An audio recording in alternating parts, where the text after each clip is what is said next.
Ministerios Internacionales Roca Eterna, desde la ciudad de Austin, Texas, presenta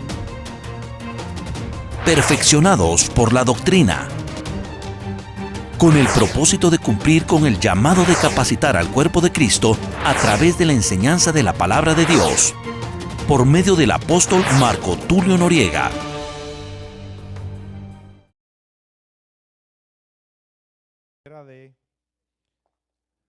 Primera de Reyes, primer libro de Reyes.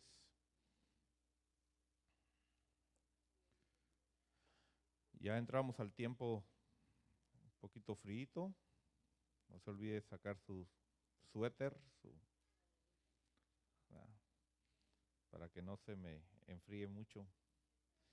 Primera de Reyes, capítulo 19.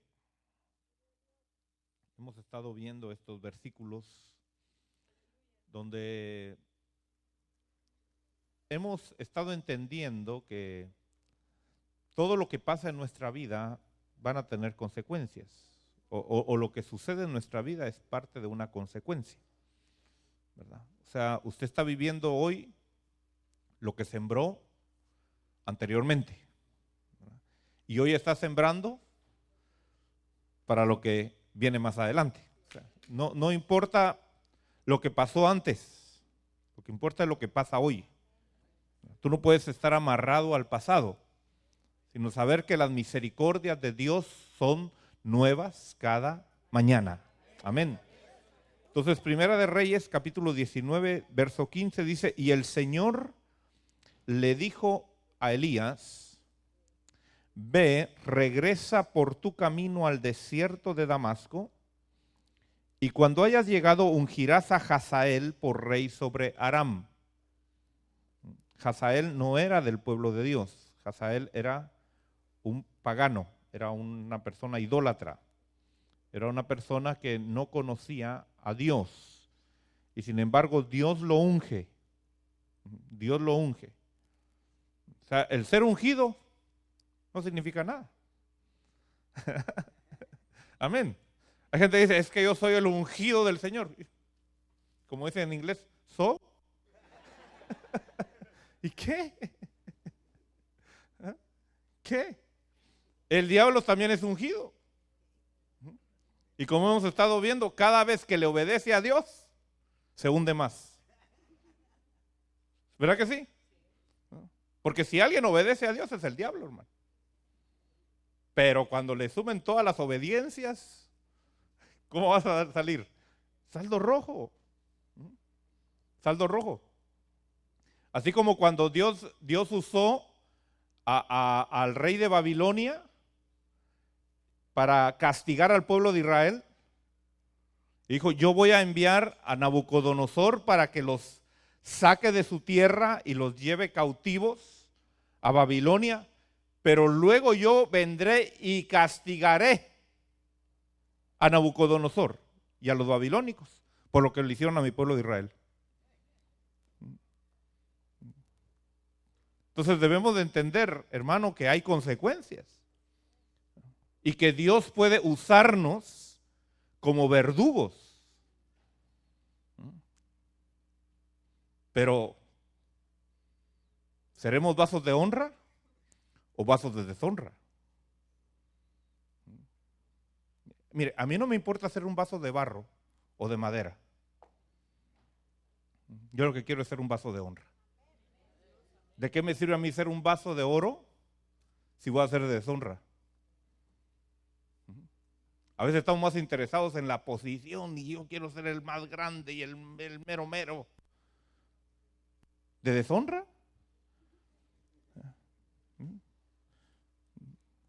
Mejor chiquito, pero de honra, ¿verdad? Ahora, mejor si somos de los grandes y de honra. Pero si nos dieran a escoger. Pero vemos aquí que Hazael lo ungen para dirigir a un pueblo pagano, para destruir y matar israelitas. Entonces usted debe de entender que hay gente que se va a acercar a usted para destruirlo. Y usted tiene que tener mucho cuidado. Y Hazael aquí, hermano, hemos estado viendo que tiene que ver con nuestra relación terrenal, con nuestra relación del cuerpo. Y cómo Hazael ha destruido matrimonios. Ha destruido la vida matrimonial de muchos. ¿Y cómo la ha destruido? Algunos ni siquiera se han casado porque su vida matrimonial fue destruida. Y por eso no se pueden casar. No sé si me estoy dando a entender. Me di a entender, me captó lo que le dije. Tienen su vida matrimonial destruida y por eso no se pueden casar, aunque nunca se hayan casado. Entonces tiene que haber una restauración en tu vida matrimonial. Por eso el mundo lo que viene a hacernos, hermano, es mostrarnos un modelo de noviazgo que nos viene a deshacer nuestra vida matrimonial. Espero que me capte, y si no me capta, pídale a Dios sabiduría, hermano, y vuelva a oír la predicación, porque es difícil a veces explicar las cosas. Ajá. Pero espero que me esté captando lo que le estoy diciendo. Entonces, hay gente que su vida matrimonial, su área matrimonial ha sido destruida por sus padres. ¿Por qué? Porque el concepto que ellos tienen del matrimonio es algo horrendo. Entonces dicen, no, ¿para qué me voy a casar? ¿Para vivir con mis padres? No, mejor no me caso. ¿Qué pasó ahí? Ya le destruyeron su vida matrimonial y ni siquiera ha probado el matrimonio. Entonces tiene que haber una restauración. Y los miércoles hemos estado hablando, hermano, acerca de la restauración. Cómo es importante restaurar. Y restaurar significa volver a edificar o volver a hacer aquello que fue destruido y mejorarlo. Nuestra vida fue destruida, pero ahora Dios la quiere restaurar y mejorada. Entonces vemos aquí que Jehú también es ungido en el verso 16 y también lo es Eliseo. Y el verso 17 dice, y sucederá que al que escape de la espada de Hazael, Jehú lo matará, y al que escape de la espada de Jehú, Eliseo lo matará. Pero dejaré 7,000 en Israel, todas las rodillas que no se han doblado ante Baal y toda boca que no lo ha besado. Bueno, ya hemos hablado mucho acerca de cómo Baal ha contaminado al pueblo de Dios. Precisamente anoche y hoy hay una contaminación espiritual. Y muchos cristianos se han contaminado con comidas especiales, comidas tradicionales para estos días. Entonces dicen, cuando se dicen algunos, es que yo no adoro la santa muerte, sí, pero se come la comida de ellos.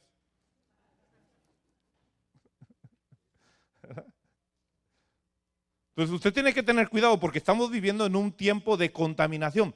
Lo que el diablo quiere, mire, lo que el diablo quiere no es matarte a ti.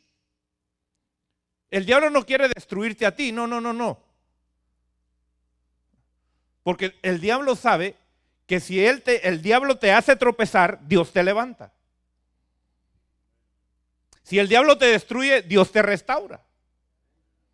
Entonces, ¿qué es lo que el diablo quiere? Que sea Dios quien te mate. Que sea Dios quien te destruya. Estos son principios espirituales que tú y yo debemos de entender.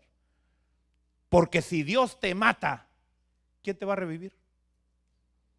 Si Dios te destruye, ¿quién te va a restaurar? Por eso, óigame bien, cuando un rey quiso maldecir a la nación de Israel cuando venía, hermano, en su trayectoria hacia la tierra prometida, y mandó a contratar a un profeta de Dios para que lo maldijera. Y allá va Balaam, hermano, a querer maldecir al pueblo de Dios. A querer echarles conjuros. Pero ¿qué sucedía? Cada vez que Balaam se levantaba a echar una maldición, dice la Biblia que Dios le cambiaba esa maldición y se la transformaba en palabras de bendición. 3 veces intentó.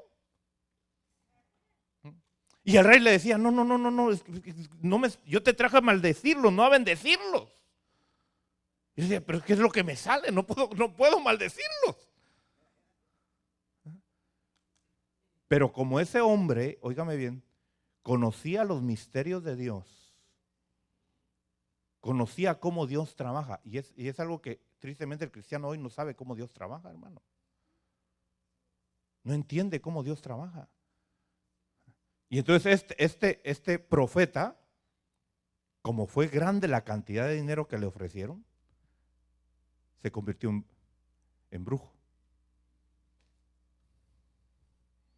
Mire qué tan fácil se puede convertir una persona de profeta a brujo o adivino. Y entonces le dijo al rey, mira, yo no puedo maldecirlos, pero te voy a dar un secreto. ¿Los quieres ver destruidos? Eso es lo que quiero, dice. Bueno, solo Dios los puede destruir. ¿Qué tienes que hacer? ¿Qué tengo que hacer? Le dijo el rey a Balaam. Simplemente mándales mujeres y que se metan en fornicación. Y Dios se va a encargar de destruirlos. Mire, hablamos cómo el adversario ha destruido nuestras finanzas. ¿Verdad que sí?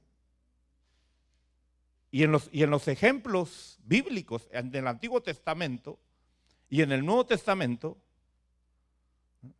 por causa de las ofrendas físicas, económicas, hubo muerte. ¿Verdad que sí?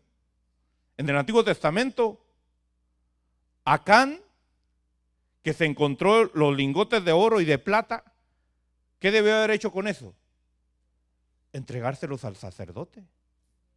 ¿Y qué hizo? Se quedó con ellos. Entonces, ¿qué hicieron con él? Lo mataron a él, a su familia y hasta su loro lo mataron, ¿no? Hasta su cotorro, su gato, todo. Y en el Nuevo Testamento, la muerte congregacional, ¿a quién le sucedió? A Ananías y Zafira. ¿Y por qué le sucede a él? Porque quisieron engañar a Dios con sus finanzas. Ahora hay gente que dice, no, a Dios no le importa si tú das o no das. Bueno, pregúntale a Ananías y Zafira. Que ellos te cuenten. Ha venido gente, hermano, conmigo a querer negociar conmigo. Yo no sé qué se les mete a la gente a veces, hermano. Pero vienen, hermano, y me ponen una cara así como de lástima. Y me dice, hermano, yo vengo porque quiero pedirle permiso para no diezmar. Porque usted viera la necesidad que yo estoy pasando ahorita. Y no me alcanza. ¿Qué quieren? ¿Que yo sea su cómplice? ¿Tendré yo autoridad para decirle a alguien, no puede? No, está bien, no diezmes. ¿Tendré yo esa autoridad para hacerlo? Si no es a mí el que me lo estás dando.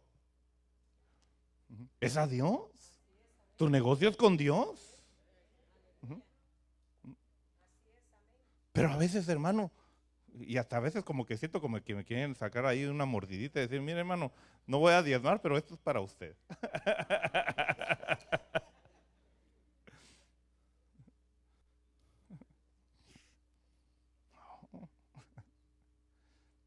Entonces vemos que ya estudiamos acerca de las finanzas, cómo el enemigo nos lleva a nosotros a que Dios nos destruya por causa de las finanzas. Si el diablo te roba las finanzas, si el diablo te quita las finanzas, tú séle fiel a Dios. Porque aunque no tengas nada, lo tienes todo.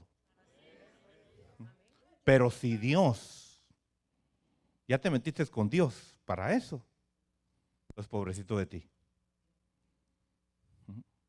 Lo mismo es en el área sexual, que es lo que estamos viendo. Cómo este rey está enfocado, hermano, a destruirnos el cuerpo. Por eso dice, vamos a 1 Corintios, capítulos 6.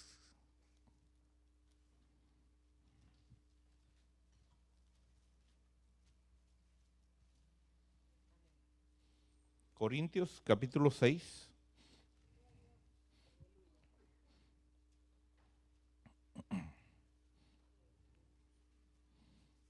Verso 15. Dice, ¿no sabéis que vuestros cuerpos son miembros de Cristo? ¿Qué es tu cuerpo, hermano? Miembro de Cristo. Tú debes de entender eso. ¿Tomaré acaso los miembros de Cristo y los haré miembros de una ramera? De ningún modo. ¿No sabéis que el que se une a una ramera es un cuerpo con ella? Porque él dice, los dos vendrán a ser una sola carne, pero el que se une al Señor es un espíritu con él. Huid de la fornicación. ¿Qué tiene que hacer con la fornicación usted?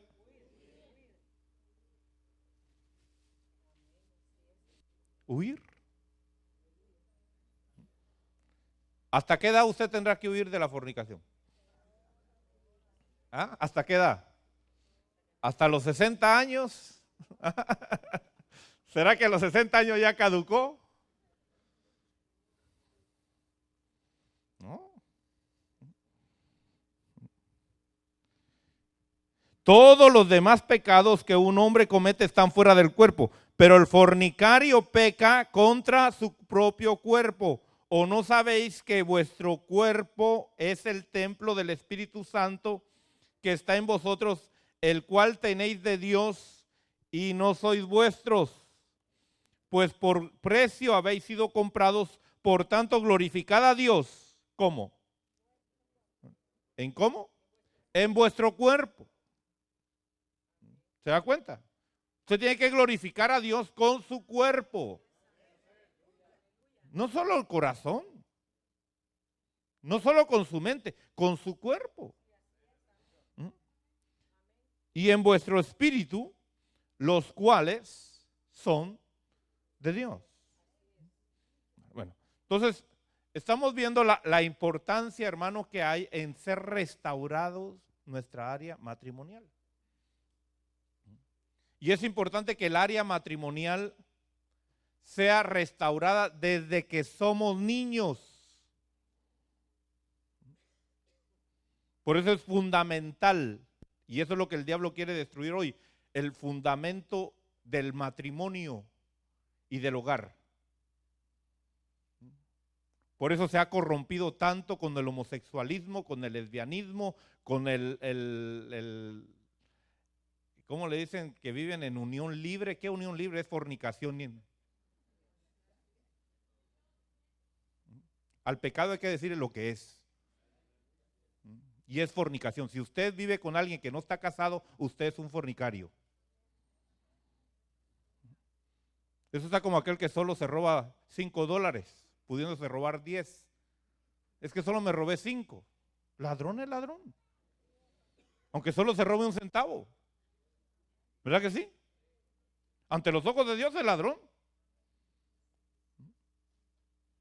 Entonces, desde niños, el enemigo lo que quiere es destruirnos nuestra área matrimonial. para que no alcancemos ese nivel especial que tú como hombre y tú como mujer deberías de tener. Así como en lo económico, Dios quiere restaurarte, hermano, y Dios quiere que seas próspero, y Dios quiere que tengas tu negocio, que seas empresario, y que seas millonario.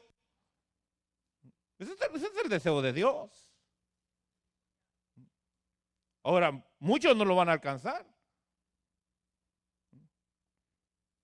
Y es más, aunque es el deseo de Dios, Dios no les va a permitir que lo alcancen.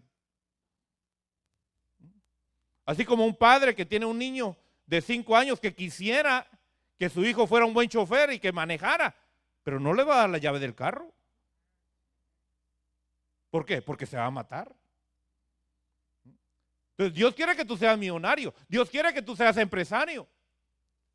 Ese es el deseo de Dios, eso está en el corazón de Dios. Pero a muchos no se los va a permitir. ¿Por qué? Porque son tacaños. Porque lo quieren para ellos mismos nada más. Porque si se les da mucho, se van a olvidar de Dios. Entonces Dios los lleva cortitos. Así como tirando migajas nada más, da un pedacito aquí y ahí va el gatito agarrando los así.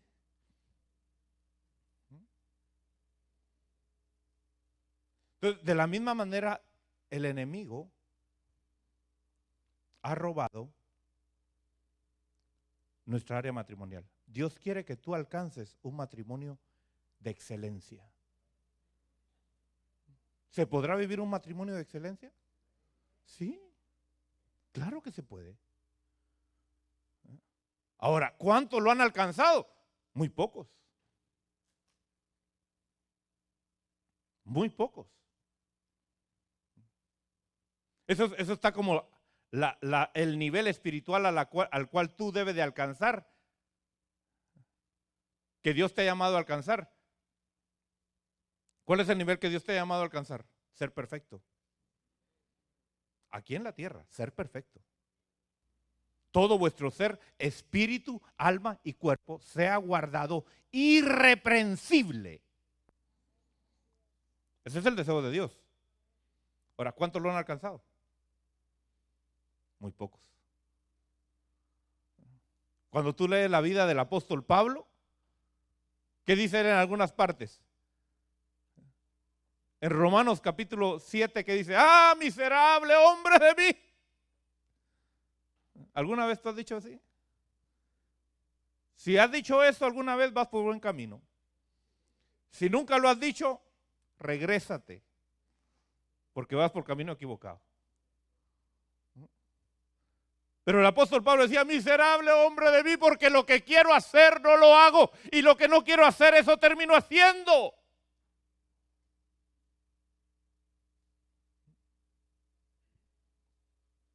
¿Te has frustrado tú contigo mismo? ¿Sí? Vas por buen camino entonces. Pero mira cómo va el apóstol Pablo. Ahí todavía no había alcanzado el nivel. Más adelante dice: yo no pretendo haberlo alcanzado todo, pero una cosa hago, olvido lo que queda atrás y me lanzo hacia lo que está delante. Y dice: yo todo lo que tenía por alto, por estima, lo he tirado y lo considero como estiércol, con tal de alcanzar el conocimiento de mi Señor Jesucristo. Aún ahí dice: yo no pretendo que ya lo alcancé. Pero luego dice: Timoteo, yo ya terminé mi carrera. Alcancé aquello para lo cual fui llamado. Alcancé el supremo llamamiento y ahora me queda nada más recibir la corona. Él alcanzó. Ahora, ¿cuántos de entre los millones y millones y millones y millones de cristianos que han existido han alcanzado esa meta? Contados. ¿Pero se puede alcanzar? Se puede alcanzar. Entonces, el matrimonio El problema de la gente es que dice, no, hermano, es que usted sabe que todos los matrimonios tienen problemas. No hay matrimonio que no viva como perro y gato. Pues déjeme contarle que yo tenía una perrita.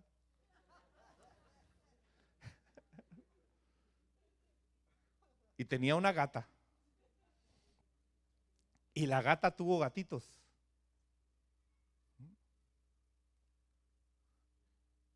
¿Y sabe qué hacía la perrita? Iba a agarrar a los gatitos y los agarraba de aquí, mire. Y se los llevaba y los subía al sillón. Y los subía todos. Y ahí estaba la perrita cuidándolos. Si es así como perros y gatos, está bien. Pero ¿cuál es el concepto que usted tiene del matrimonio? ¿Cuál es el concepto que le enseñaron sus padres y sus abuelos? ¿Qué le decían las abuelas a sus hijas cuando se casaban? Mira, hija, no te preocupes que tu marido te sea infiel. Con que tú seas la mera mera, con eso confórmate. Con que tú seas la señora de la casa, ya eso es ganancia. Ese es el consejo que daban las viejitas antes.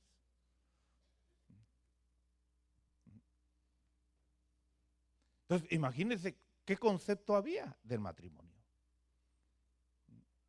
Y cuando los hijos ven a sus padres cómo viene el matrimonio, ¿qué es lo que dicen? No, para eso mejor me quedo soltero. ¿No se ha dado cuenta a qué edad se está casando hoy la humanidad? En los tiempos antiguos, hermano, las mujeres se casaban a los 13, 14 años y los hombres igual. En mi tiempo, en mi época, los hombres se casaban a los 18, 19, 20 años. A mí me dejó el tren porque me casé a los 22.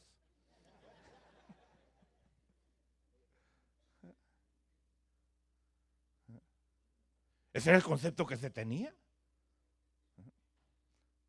Ahora, el concepto que se tenía, por ejemplo, que yo oía de los demás, por lo cual se querían casar, era porque querían tener hijos. No le voy a preguntar a usted para que me levante la mano, pero le voy a preguntar. ¿Cuántos se casaron de los que están aquí por tener hijos? Porque en mi generación, las muchachas me decían, ay, yo quisiera casarme para estar ahí con mi amado, ¿no? ¿Sabe qué decían? Ya tengo ganas de tener hijos, me quiero casar. Y así decían los varones también.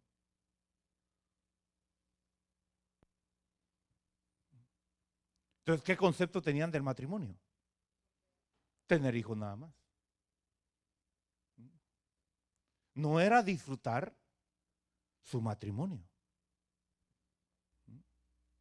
Y ese es un concepto que está muy metido en mucha gente hoy. Y tal vez usted no lo dijo, tal vez usted no pensó que lo había pensado, pero dentro de su interior, allá en lo más profundo, usted se quería casar para tener hijos. Esa era su meta. Ahora, ¿debe de ser esa nuestra meta cuando nos vamos a casar? No. ¿Cuál debe ser nuestra meta cuando nos vamos a casar? Como dicen los cuentos.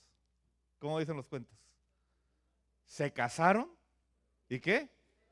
Y fueron muy felices. ¿Y por qué ya no sigue el cuento después de eso? ¿Por qué ya no sigue el relato? Porque no es una realidad.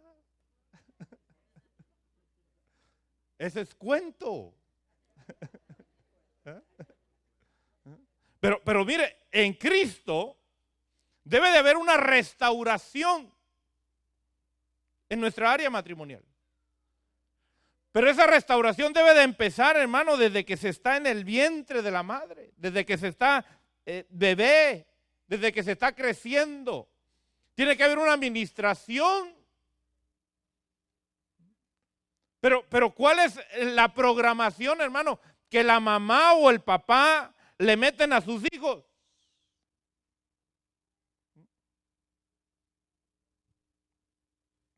Hay muchas madres, hermano, que les meten un veneno terrible a sus hijos en contra del papá. Y no le vas a hacer caso, y no le vas a decir nada. ¿Qué le están metiendo en el corazón de sus hijos? ¿Qué están diciendo que es el matrimonio entonces? Yo espero que usted despierte un poquito, hermano, a través de estas enseñanzas y que descubra que usted necesita ser restaurado. Antes que su matrimonio sea restaurado, usted necesita ser restaurado en su área matrimonial. Hay matrimonios que se me acercan y me dicen, hermano, yo necesito que usted nos ministre como matrimonios.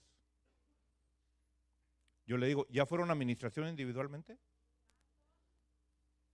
No, hermano, pero ministrenos usted porque así, no, ¿para qué? Si no están arreglados individualmente, ¿cómo pueden dos caminar si no están de acuerdo? Si no están rendidos al Espíritu Santo, si no están dispuestos a obedecer la palabra de Dios, hermano, ¿para qué los voy a ministrar yo?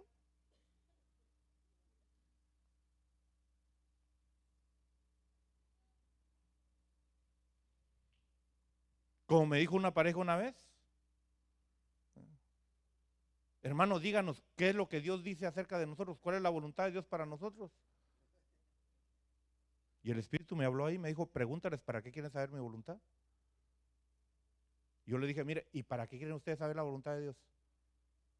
Bueno, para ver si nos conviene, ¿ves?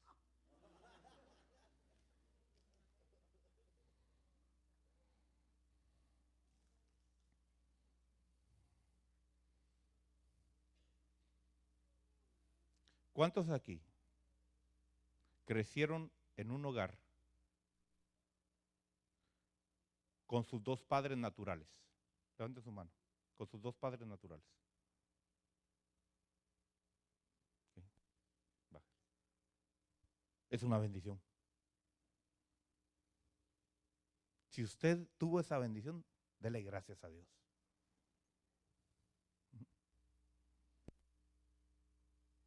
Porque muchos no tienen esa bendición.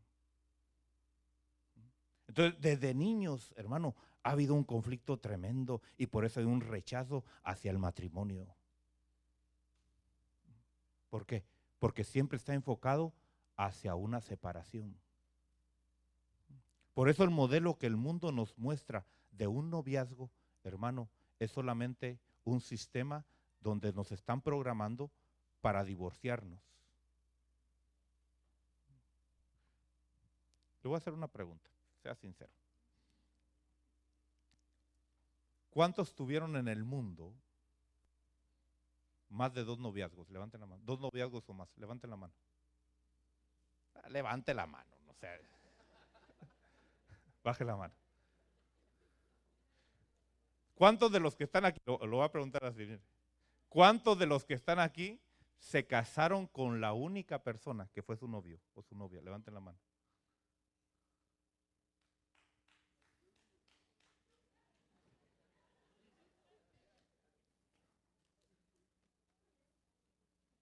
Solo esa persona ha sido usted.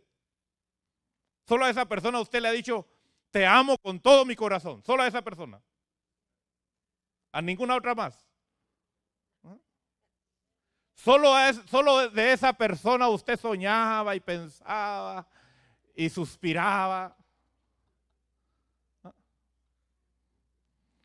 Mire, algunos levantaron la mano por...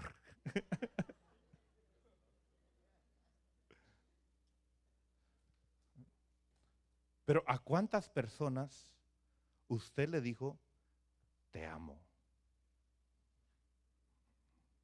Tal vez no las mismas palabras, pero en esa intención. Te amo con todo mi corazón. Solo tú eres mi único amor. Solo para ti voy a vivir. Ajá.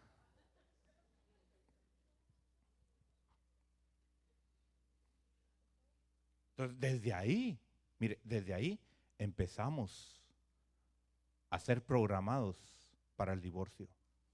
Hoy le digo a este que lo amo, y mañana es como cambiarse de calcetín. No, ya me cansé. Ahora le digo a este otro, ahora le digo a esta otra. Entonces nuestra mente, nuestro corazón se programó. Y eso tiene que ser restaurado. ¿Por qué? Vamos a Génesis.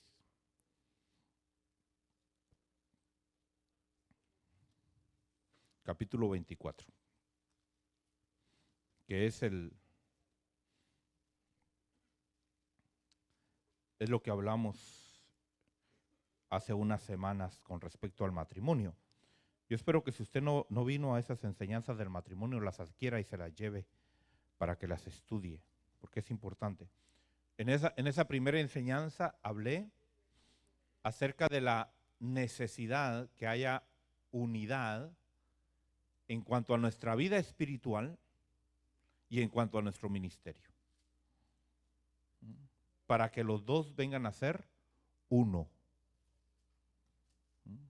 Usted tiene que buscar una persona que sea su complemento. Y debe de empezar primero con su vida espiritual. Los dos tienen que ser del mismo pueblo, pueblo de Dios, cristiano. Y luego los dos deben de tener, hermano, el mismo llamamiento en el ministerio. Porque si no, uno de los dos se va a frustrar.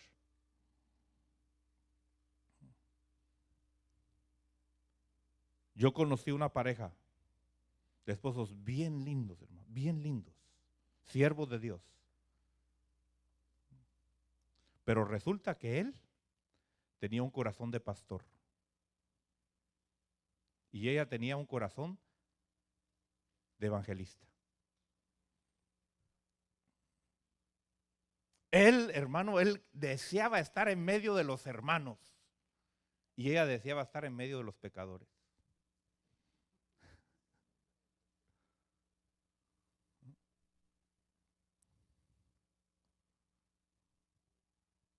Y aunque se veían muy lindos y los dos eran siervos de Dios, ella vivía frustrada.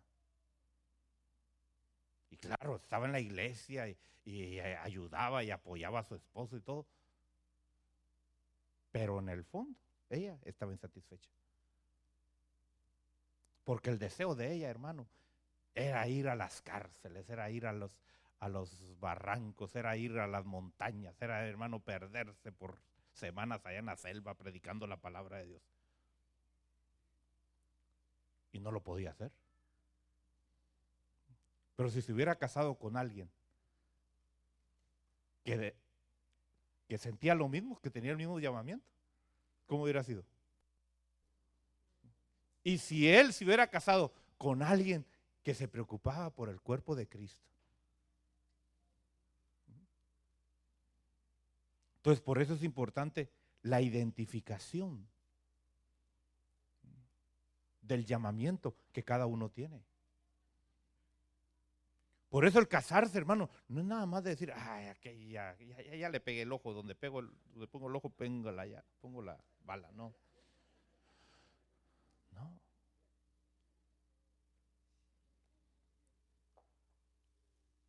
Yo a los jóvenes les he dicho, tú te debes de casar con tu mejor amigo. ¿Por qué? Porque cada oveja busca a su pareja, hermano.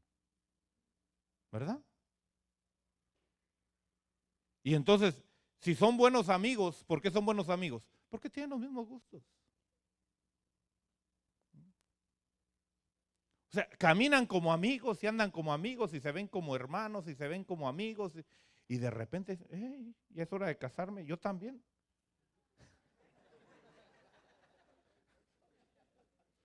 ¿Y con quién nos iremos a casar? ¿Dónde estará? Busquemos a ver dónde está. Ahí lo tiene a la par.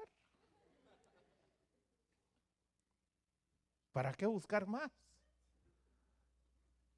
¿Por qué? Porque en el caminar, hermano, en el caminar se va identificando uno con los que buscan lo mismo.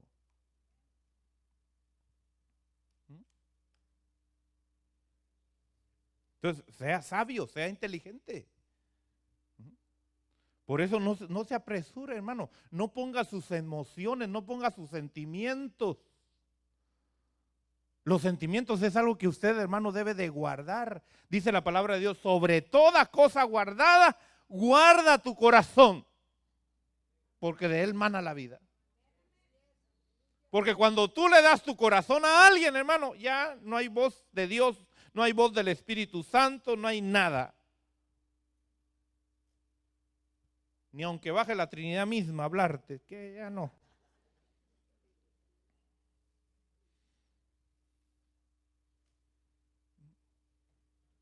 Entonces es importante que tú y yo entendamos aquí en Génesis capítulo 24. Ya hablamos acerca de cómo la mujer, esta Rebeca, se identifica.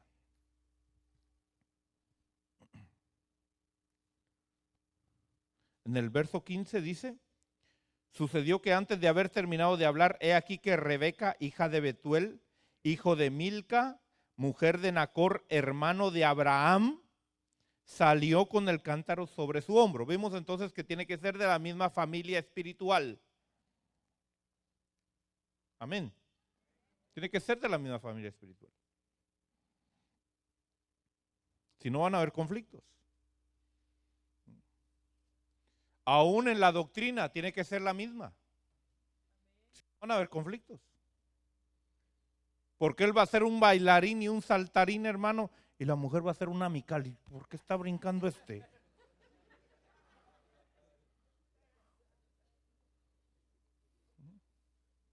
¿Sí?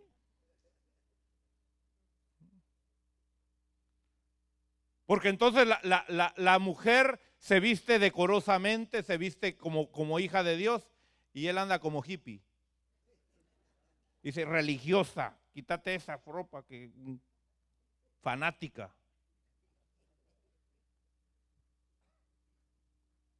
Tiene que haber compatibilidad doctrinal. Es importante. O sea, estamos viendo que tiene que haber compatibilidad espiritual, tiene que haber compatibilidad doctrinal. Y en la doctrina entra el llamamiento. Por eso no es nada, si usted se casa nada más porque le gustó, ya tronó. Porque usted está viendo las cosas primero por afuera y usted tiene que empezarlas a ver por adentro. Ahí es donde empiezan las cosas, por adentro. Ahora, dice aquí en el verso 16, no era suficiente que fuera una servidora de Dios, que es fundamental. Tú debes de casarte con un siervo o una sierva de Dios. Diga siervo de Dios, sierva de Dios. Si usted no se casa con un siervo de Dios o una sierva de Dios, y cuando digo siervo de Dios, óigame, lo estoy hablando en el sentido literal, no en el sentido que se tiene de decir, es que el pastor es el siervo de Dios. No, no. Porque hay pastores que nada tienen de siervos, hermano. Son jefes, no son siervos. Estoy hablando de su corazón. Estoy hablando de su actitud. Tiene que saber que es un siervo. Tiene que saber que es una sierva. Porque en el matrimonio, hermano, los dos se tienen que servir.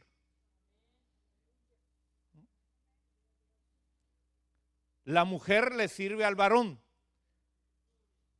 y el varón le sirve a la mujer. Me lo tomó al revés.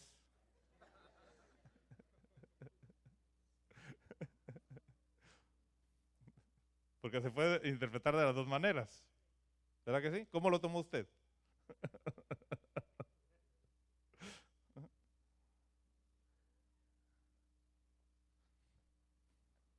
Vengan ustedes dos aquí.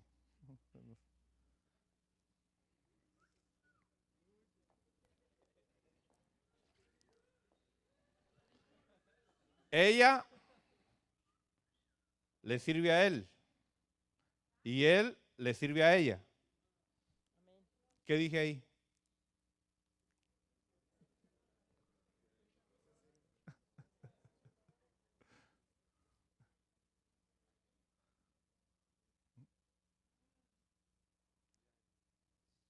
En el español, piensa un poquito. Se puede tomar de varias formas. ¿Ok? Ella le sirve a él. Usted puede decir, bueno, le va a servir la comida, le va a servir esto, le va a servir lo otro. Y lo mismo, ¿verdad? Él le va a servir a ella, le va a servir el cheque.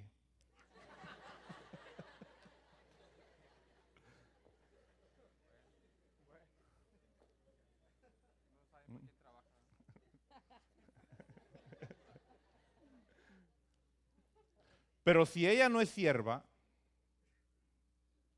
¿qué va a pasar ahí?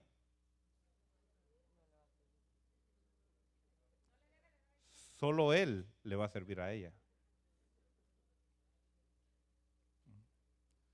Por eso los dos tienen que ser siervos. ¿Por qué? Porque hay momentos en el cual ella tiene que dar y hay momentos en el cual él tiene que dar. Y antes de casarse, y eso es lo que yo le estoy diciendo a los ahora a los que se están casando. Siéntense. Antes de casarse, deben de hacer un contrato. Porque el matrimonio es una empresa. Y en ese contrato, por no haber contrato, es que hay problemas después. En ese contrato se tiene que poner cuántos hijos se van a tener. ¿Al cuánto tiempo de casarse piensan tener hijos? Tienen que poner quién va a cocinar, quién va a barrer, quién va a lavar la ropa, quién va a lavar los trastos, quién va a sacar la basura, quién va a lavar los carros, quién va a cortar el pasto. Todo eso tiene que delinearse antes. Porque por no poner esos aspectos antes, vienen los problemas después. Porque la persona asume que la otra persona tiene que hacer algo y la otra persona asume que es la otra la que lo tiene que hacer.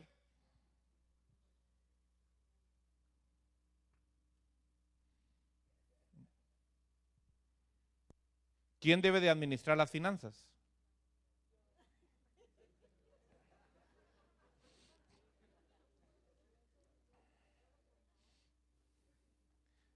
Eso se tiene que definir. Porque a veces el que administra las finanzas mejor es la mujer. Digo, a veces. Digo, a veces. ¿Me oyó?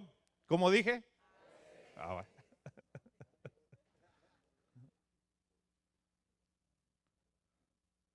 Pero hay hombres que dicen, no, yo tengo que manejar las finanzas. Pero es un desordenado. No sabe ni hacer cheques. No sabe ni llevar cuentas.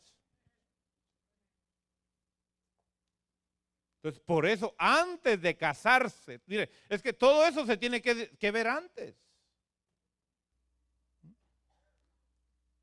Por eso quítese, hermano, el concepto que usted tomó del matrimonio, donde tal vez su papá se robó a su mamá. Y no es que se la robó, porque ya estaba con la maleta hecha. Ahí se queja la mujer, es que a mí me robaron. Ya tenía la fecha, ya tenía la hora y el lugar donde se le iban a robar.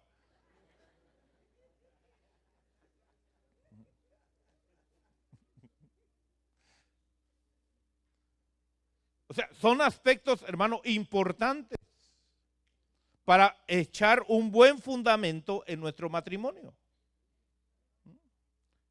¿Cuántos matrimonios hoy están peleando? ¿Quién tiene que hermano, lavar los trastos. Sí. Y ahí está la mujer diciendo, es que nunca me lava los trastos. Y después dice, pero a mí yo no debo de lavar trastos. Eso se hubiera arreglado desde el principio. Eso está, hermano, como alguien que dice, mira, ¿me permites ir a vivir unos días a tu casa?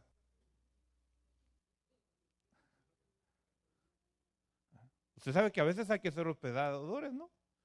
Y si alguien necesita, pues uno puede decir, bueno, sí, vente a vivir unos días. Pero si usted no pone fecha, ¿qué va a pasar ahí? ¿En cuánto se convierten esos días? En años.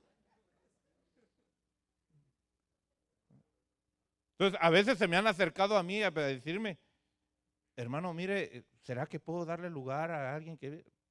Ponle fecha.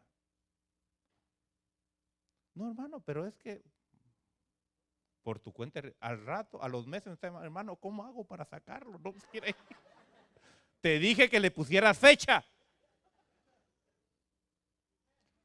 Es que, hermano, tristemente como humanos nosotros tenemos que ser así. Tenemos que ser específicos. Uno de los errores más grandes que se vive en el matrimonio, hermano, es que se vive por asumir. Es que yo asumo que la otra persona tiene que hacer esto, tiene que comportarse de esta manera. No es que se asuma. Pero si hasta cara les hago yo y así le hago señas y no me... Mire, la forma en que el hombre habla es diferente a la mujer como habla la mujer. Muy diferente. El hombre se queja y dice, pero si yo le digo claramente a mi mujer lo que tiene que hacer. Y la mujer dice, nunca me lo ha dicho. Y viceversa. La mujer dice, pero si hasta en el calendario se lo puse ahí, le puse un corazoncito ahí para que se acordara. Y el esposo pasa, hoy amaneció bien dibujante mi mujer.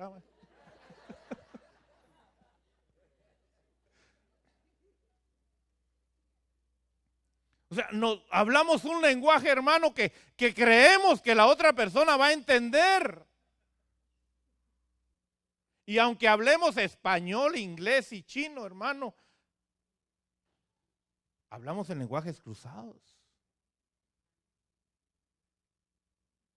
Entonces, todo eso se da porque no hay un fundamento desde el principio, sino el fundamento se quiere ir echando después. Entonces, aquí en Génesis 24, dice en el verso 16, que aparte de todo eso, la mujer dice que era ¿qué?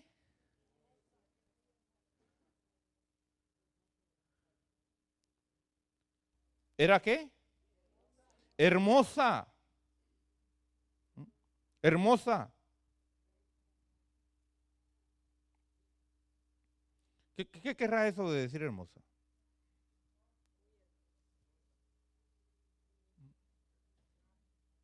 ¿Qué es la belleza de la mujer realmente? ¿Cuál es la belleza de la mujer que nunca se termina? La belleza del alma.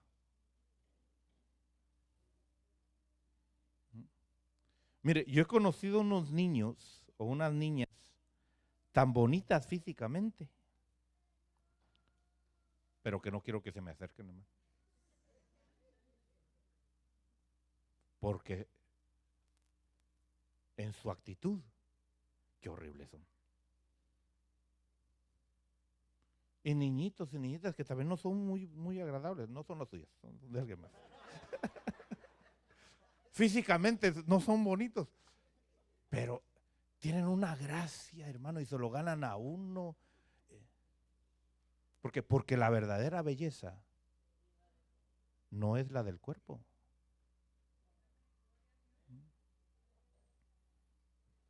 Yo conocí a una muchacha muy bonita, muy bonita. Era tal vez la muchacha más bonita de toda la congregación. Y todos andaban detrás de ella. Y tuvo un accidente. Y se partió la cara.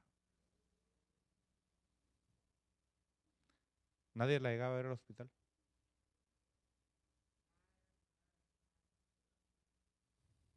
¿Cuánto tiempo te puede durar la belleza física? Hay mujeres que físicamente son bien bonitas, bien bonitas. Hasta que tienen su primer hijo.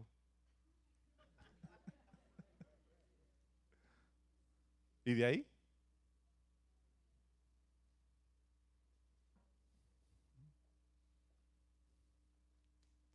Entonces, ¿qué es realmente la belleza? La belleza no es lo físico, hermano.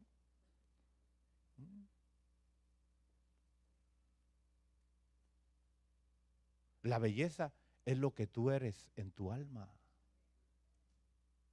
Eso es lo que realmente va a manifestarse siempre.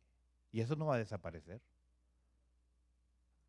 Entonces, esta mujer, hermano, por supuesto, aquí está hablando de lo físico. Era una mujer muy bella. Ha de haber sido tal vez la mujer más hermosa de la comunidad.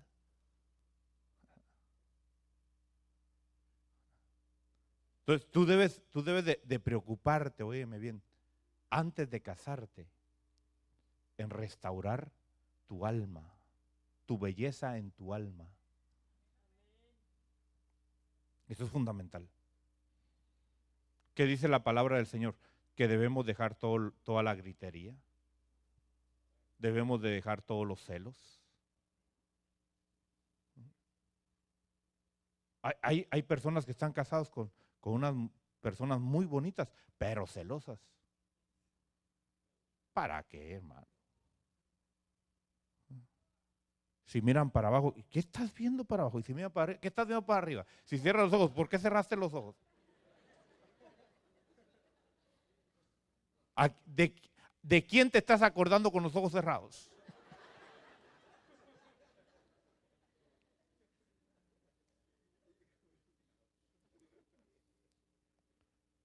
Qué terrible es vivir con una persona celosa, hermano.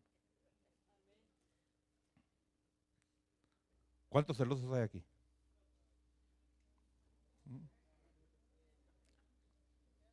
Qué horrible es vivir con usted. Si usted es celoso, qué horrible es vivir.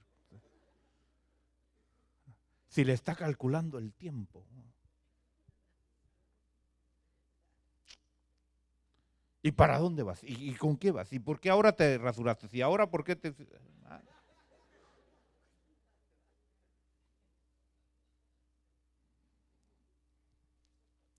Mire, serios problemas. No somos bellos.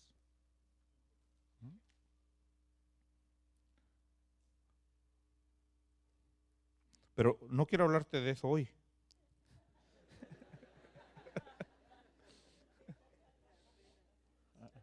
Eso es solamente así, medio pasándolo para...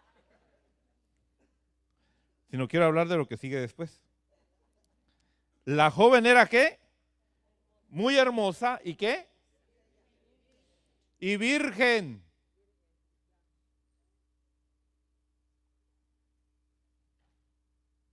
¿Qué era? Virgen. Es un problema serio hoy. ¿Por qué?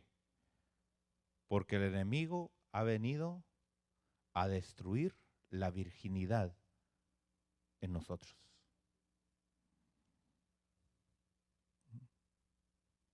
Ahora, cuando se habla de virginidad, óigame bien, no se está hablando solamente de la virginidad física,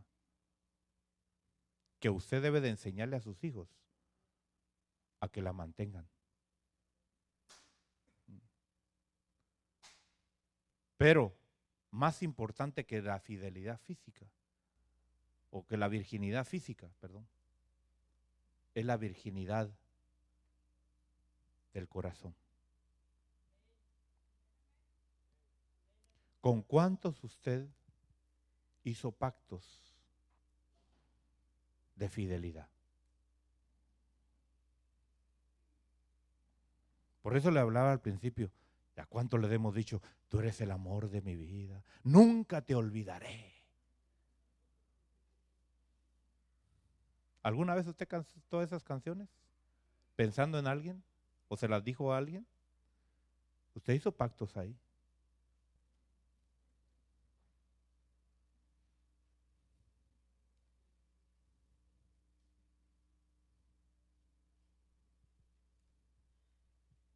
Fíjese que yo soy casado 2 veces.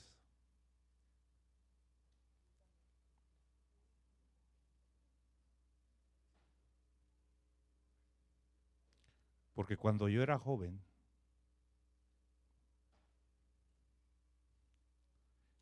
fuimos a una actividad de Boy Scouts.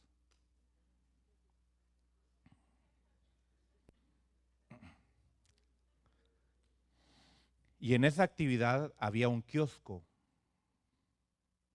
de matrimonios. Y yo me senté en ese kiosco con una muchacha.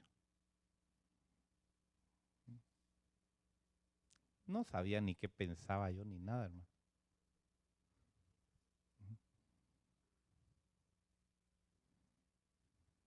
Y ahí nos hicieron jugando. ¿Aceptas a esta mujer para que se? Sí, acepto.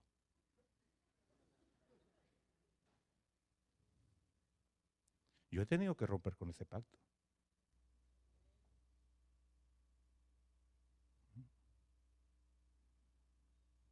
No lo sabía usted, ¿va? Yo creo que hay cosas que no conoce de mí todavía.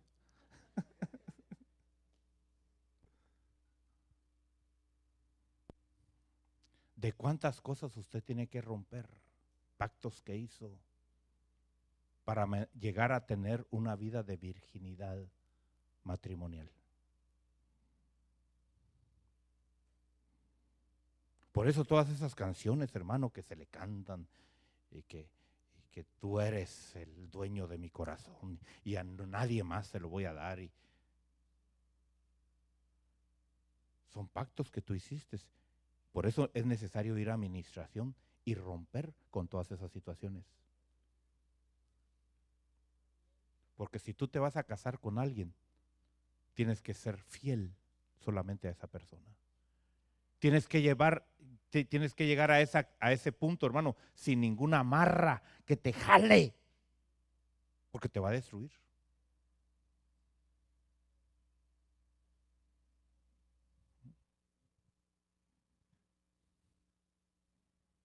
Usted debe de ser virgen en su relación matrimonial. Por eso uno de los puntos aquí importantes, hermano, que marca la palabra, es que esta mujer era virgen. Ahora, vamos a Mateo capítulo 1.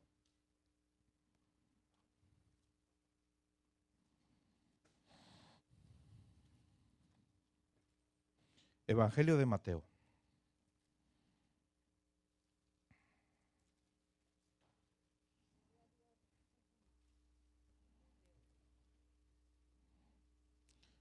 Es que, hermano, es tremendo ver cómo el diablo lo mete a uno a hacer jueguitos de compromiso. ¿Usted tiene hijos de 8 o 9 años?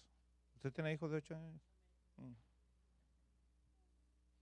No es de sorprenderse que ya le haya tirado palabras a alguien más.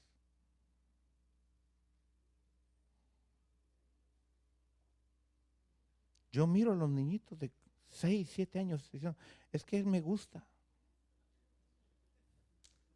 Es que yo quiero que ella sea mi novia.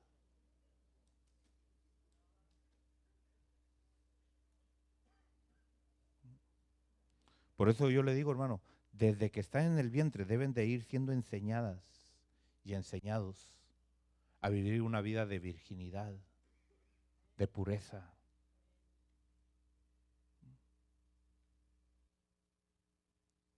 Es triste ver cómo muchas madres le han robado su niñez a sus hijos y a sus hijas.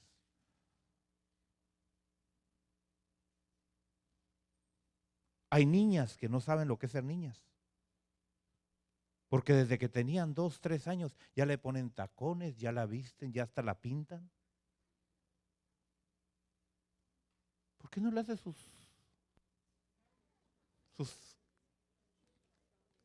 colitas y sus trencitas? No, ahí tienen que venir como que fueron al salón de belleza.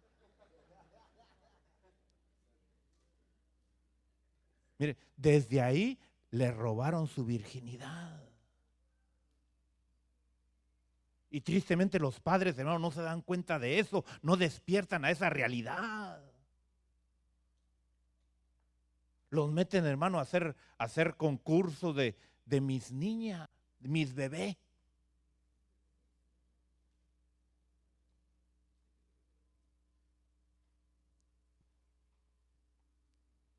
Cada uno le dará cuentas a Dios de cómo crió a sus hijos.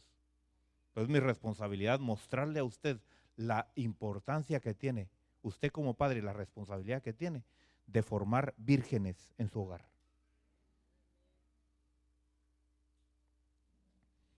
Vemos aquí, hermano, en Mateo capítulo 1,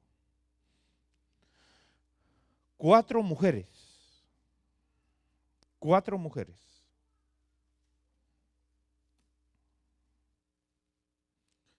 con pasados diferentes, las 4,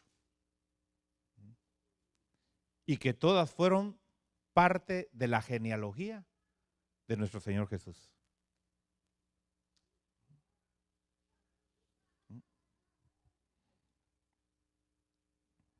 Todas fueron parte de la genealogía de nuestro Señor Jesús. Tamar, verso 3. Dice que Judá engendró de Tamar a Fares y a Zara. Ahora, ¿quién era Tamar, hermano? Tamar era una mujer que había vivido 2 viudeces. Era viuda.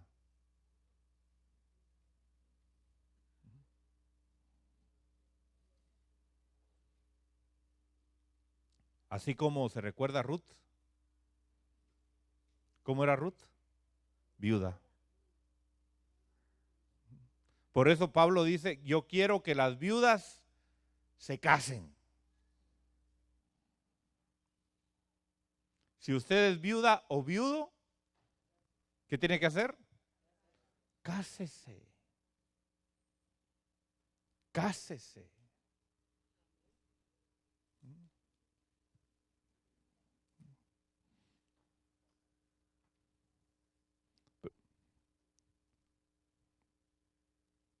Ahora, esta Tamar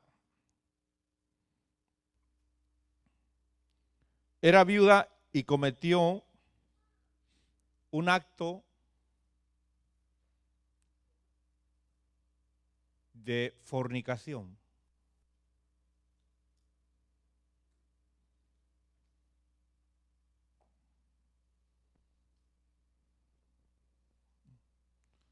Tenía un pasado serio esta mujer, al punto que le iban a matar. Lo que lo salvó fue que ella actuó en base a una injusticia del suegro. Hay personas que han destruido su vida matrimonial por las injusticias de los padres o de los suegros. Por eso usted como hijo de Dios, como hija de Dios, usted debe de saber sus límites como suegro y como suegra.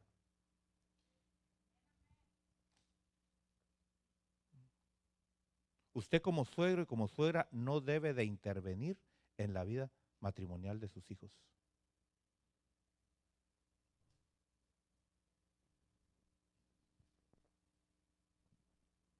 No es su trabajo, no le corresponde a usted. Esa responsabilidad usted debe haberla tomado antes con sus hijos. Pero si ya sus hijos se casaron, déjelos. Pero es que se van a ir a quebrar la cara, que se la vayan a quebrar. Porque eso es lo que necesitan a veces para que busquen a Dios. Y a veces uno quiere ser un salvavidas, un colchón de salvavidas. No. Y resulta peor la situación. Esta mujer vivió una situación, hermano, fea. Porque la ley decía que ella se tenía que casar con su cuñado. Porque era viuda. Pero resulta que el papá no le quería dar a su último hijo, porque ya le había dado 2 y se habían muerto los 2.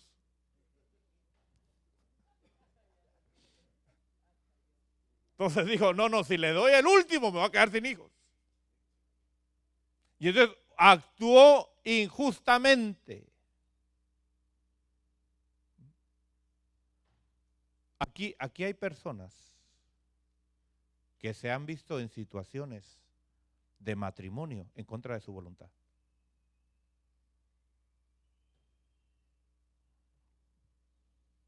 Tristemente, hermano, los padres intervinieron injustamente.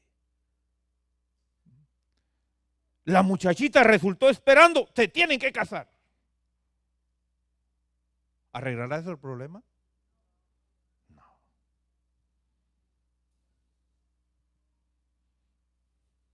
Pero qué vergüenza, ¿qué va a decir la gente? ¿Qué va a decir nuestra vecindad?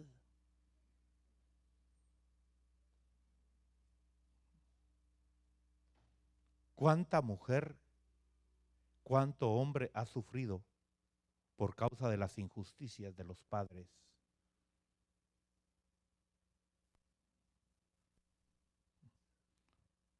Por eso los padres, por supuesto, yo le he enseñado que los hijos van a buscar el modelo que ven en la casa. La hija se va a casar con el modelo de papá que ella conoció. Si el papá era alguien que golpeaba a su mamá, ella va a buscar a alguien que la golpee a ella. Porque ese es el parámetro que tiene en su mente. No me pega, no me ama. Porque mi papá le pegaba todos los días a mi mamá porque la amaba.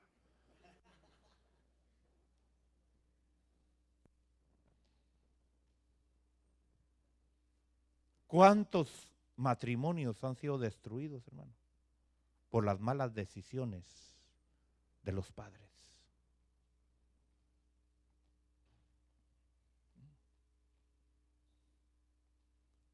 Han influido, hermano, han servido de conectes.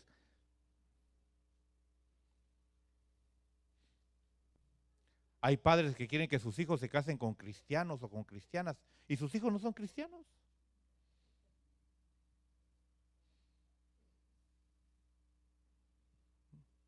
Ahí están las madres, padre, dale un siervo de Dios a mi hija. ¿Y esa hija es una Jezabel?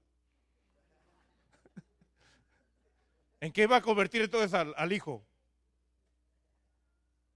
¿En una Acab?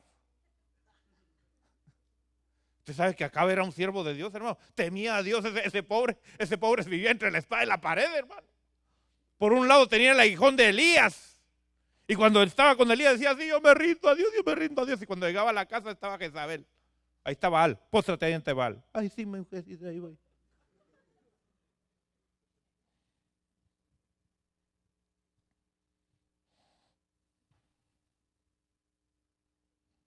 Esta mujer le destruyeron la vida. Hubo otra mujer, verso 5. Salmón engendró de Rahab a Booz. ¿Quién era Rahab? ¿Qué había sido Rahab en Jericó? Una prostituta.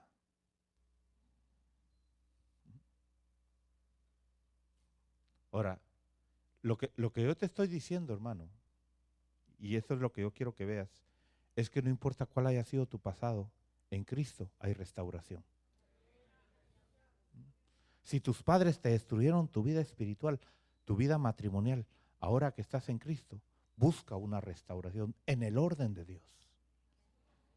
No te quedes ahí hundida diciendo, no, hermano, es que yo ya no puedo, yo ya me quedé para forrar Biblias, hermano, no. Sí, porque en el catolicismo se quedaban para vestir santos, ¿verdad? Ahora como son cristianas, se quedan para forrar Biblias.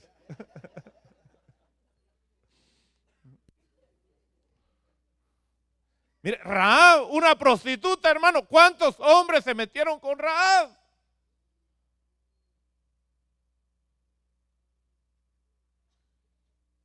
Sin embargo, cuando entra al pueblo de Dios, hubo un hombre que la tomó por mujer. Pero antes esa mujer tuvo que ser consagrada al pueblo de Dios. Tuvo que dejar sus hábitos, sus costumbres que tenía. O sea, no importa con cuántos o con cuántas tú te has metido, pero tiene que haber una definición de fidelidad ahora.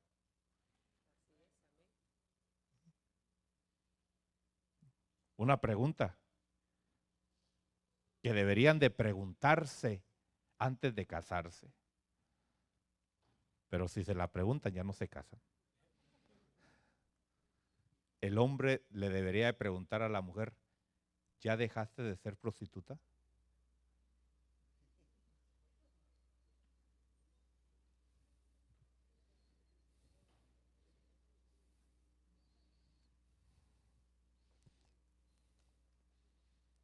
Si esa pregunta le hicieran a las que se van a casar,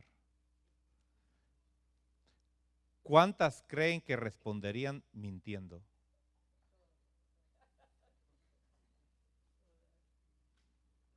Sí, ya no.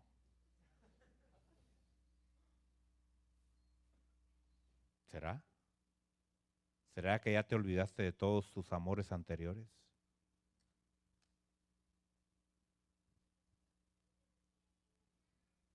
Rahab pudo entrar a la genealogía más linda, hermano, aunque tuvo un pasado horrible. Eso es lo lindo de nuestro Dios. Y eso es lo que tú debes de entender, hermano, y no sentirte menospreciado, menospreciada, y decir, no, hermano, es que yo ya no puedo, hermano, es que ya, usted viera la vida que yo he vivido. Ya parezco la samaritana, 5 maridos he tenido y ahora ya mejor, ya para qué casarme.